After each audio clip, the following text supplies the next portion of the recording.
ఎవరో ఒక అమ్మాయికి స్నాప్ చాట్లో పరిచయం అయ్యాడంట కుర్రాడు. నెల రోజుల క్రితం పరిచయం అయ్యాడట. స్నాప్ చాట్ పరిచయం కాస్త నెల రోజుల్లోనే ముదిరిపోయింది. తీసుకెళ్లి పాడు చేసి చంపేశాడు. కారులో తీసుకెళ్లి పాడు చేసి చంపేశాడు. జాగ్రత్త జాగ్రత్త జాగ్రత్త జాగ్రత్త జాగ్రత్త.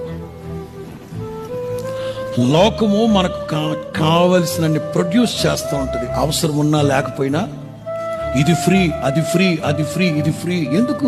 వేస్ట్ కదా. ఇట్లాంటి యాప్లు పెట్టుకుంటున్నారు. ఎందుకు పరిచయాలు? ఎందుకు పరిచయాలు? అవసరమా పరిచయాలు? వై? దేనికి? అమ్మతో మాట్లాడడానికి టైం లేదు, నాన్నతో